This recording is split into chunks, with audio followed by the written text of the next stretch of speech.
याद है वो दिन जब धड़कनें तेज होती थी और पूरे घर में एक अजीब सी खामोशी और टेंशन का माहौल होता था। जी हाँ, हम बात कर रहे हैं बोर्ड एग्जाम की रिजल्ट्स की। आज के इस एक्सप्लेनर में हम सिर्फ पास फेल या नंबरों की बात नहीं करने वाले। हम इस पूरे रिजल्ट वाले दिन के कल्चर, इसके पीछे के डेटा और इससे जुड़ी साइकोलॉजी की गहराई में जाएंगे। इंटरनेट पर अक्सर एक मीम बहुत वायरल होता है जिसमें लिखा होता है, जिनको लगता है कि उनकी विकेट गिरने वाली है वो अभी से अपने पिता के जूते, चप्पल और बेल्ट बिखेर दें। मतलब ये पढ़कर हंसी तो आती है, लेकिन ये मीम्स और जोक्स सिर्फ मजाक नहीं है। ये रिश्तेदारों और पेरेंट्स के गुस्से से बचने की वो ट्रिक्स हैं जो एक बहुत ही गहरे और तनावपूर्ण सच को बयां करती हैं। अब सोचने वाली बात ये है कि आखिर ऐसा क्यों होता है। इन चंद नंबरों के आने से पूरे देश के घरों का माहौल इतना इंटेंस क्यों हो जाता है? रिजल्ट का वो एक दिन किसी जंग के मैदान जैसा क्यों लगने लगता है? चलिए इसे कुछ सॉलिड डेटा और फैक्ट्स के जरिए डिकोड करते हैं। तो आइए, गॉसिप और अफवाहों से हटकर सबसे पहले बात करते हैं सीबीएसई ट्रेंड्स की। अगर हम हाल के आंकड़ों को देखें तो 10वीं क्लास का कुल पास प्रतिशत 91.46% रहा है, जो कि काफी शानदार है। और हर बार की तरह इस बार भी लड़कियों ने लड़कों को काफी पीछे छोड़ दिया है। ये नंबर अपने आप में एक बहुत बड़ी सक्सेस स्टोरी हैं। लेकिन अगर हम थोड़ा और गहराई में जाएं तो एक बड़ा ही इंटरेस्टिंग कंट्रास्ट दिखता है।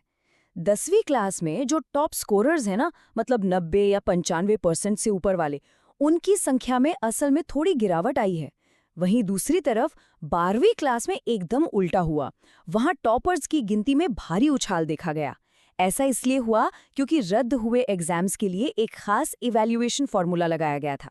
और एक और कमाल का डेटा पॉइंट देखिए, अगर किसी को लगता है कि सिर्फ प्राइवेट स्कूल अच्छा करते हैं तो ये आंकड़े हैरान कर देंगे। केंद्रीय विद्यालय और नवोदय विद्यालय जैसे सरकारी स्कूलों ने 99% से भी ज्यादा का पास परसेंटेज हासिल किया है।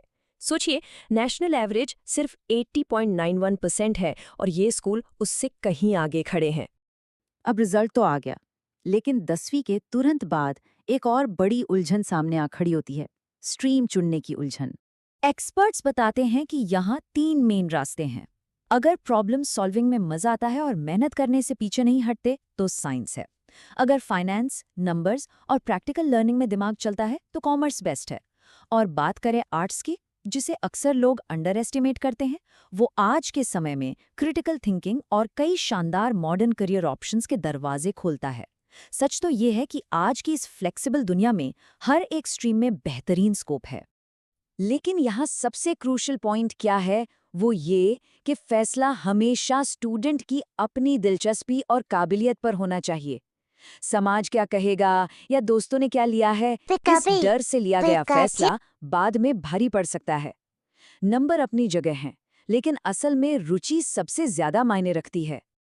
अब आते हैं इस पूरी प्रक्रिया के सबसे अनदेखे और संवेदनशील हिस्से पर, मानसिक स्वास्थ्य पर पड़ने वाला वो छिपा हुआ असर। पढ़ाई कैसी चल रही है या रिजल्ट कब आ रहा है? रिश्तेदारों के ये सवाल सुनने में बड़े आम लगते हैं, लेकिन स्टूडेंट्स के दिमाग पर ये एक भारी दबाव की तरह काम करते हैं। ये एक लगातार बना रहने वाला अनकहा प्रेशर है जो उन्हें हर पल एहसास दिलाता है कि उन्हें दूसरों की हाई एक्सपेक्टेशंस पर खरा उतरना ही है। साइकोथेरेपिस्ट तो यहाँ तक कहते हैं कि आजकल सक्सेस की डेफिनेशन इतनी संकरी हो गई है कि अगर किसी के 95% आते हैं तो लोग कहते हैं, अरे ये तो नॉर्मल है। जरा सोचिए, जब 95% नॉर्मल हो जाएं तो उससे कम कुछ भी फेलियर जैसा ही लगेगा ना। ऐसे में स्टूडेंट्स को लगने लगता है कि उनकी अपनी कोई वैल्यू है ही नहीं, वो सिर्फ उनके मार्क्स और रैंक तक ही सीमित हैं। और ये कोई हवाई बात नहीं है। International journal of humanities and social science invention की एक स्टडी इस बात को बाकायदा डेटा से साबित करती है। इस डेटा से साफ पता चलता है कि आज के स्टूडेंट्स के मुकाबले साइंस के स्टूडेंट्स में एकेडमिक स्ट्रेस लेवल कहीं ज्यादा होता है। मतलब आप जो स्ट्रीम चुनते हैं उसका सीधा असर मानसिक शांति पर पड़ता है। इसी स्टडी में कुछ ऐसे खुलासे भी हुए हैं जो हैरान कर देंगे।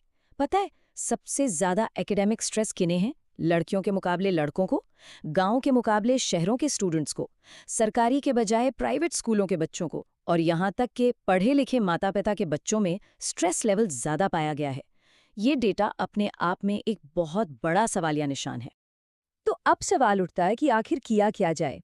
आइए देखते हैं माता पिता के लिए एक छोटी सी लेकिन बहुत जरूरी गाइड। एजुकेशनल काउंसलर्स कहते हैं कि रिजल्ट वाले दिन सबसे पहले तो बस शांत रहें और बच्चों के साथ खड़े रहें। मैंने तो पहले ही कहा था, ये डायलॉग बिल्कुल नहीं मारना है। इसके बजाय उनकी फीलिंग्स को समझें, नंबर चाहे जो भी हों, उनकी मेहनत को अप्रिशिएट करें। और हाँ, सबसे ज़रूरी बात, उनके ग्रेड्स की तुलना किसी और से तो बिल्कुल भी ना करें। एक और बात जिस पे बहुत ध्यान देने की ज़रूरत है, वो है कुछ छिपे हुए सिग्नल्स, जैसे बच्चे का अचानक परिवार से कट जाना, स्क्रीन टाइम एकदम से बढ़ जाना, बिना बात के रोना या बहुत ज़्यादा चिड़चिड़ापन दिखाना। मेंटल स्ट्रेस अक्सर खामोश होता है। अगर फेल होने या शर्मिंदगी के इन ख्यालों पर ध्यान ना दिया जाए, तो इसके नतीजे बहुत खतरनाक हो सकते हैं। इसीलिए मेंटल हेल्थ प्रोफेशनल्स एक बहुत ही सिंपल रूल देते हैं: कनेक्ट बिफोर यू करेक्ट। यानी बच्चों को सुधारने या उन पर लंबा चौड़ा भाषण झाड़ने से पहले उनके साथ एक इमोशनल कनेक्शन बनाएं। उन्हें ये यकीन दिलाना बहुत ज़रूरी है कि नंबरों से ज़्यादा वो खुद मायने रखते हैं।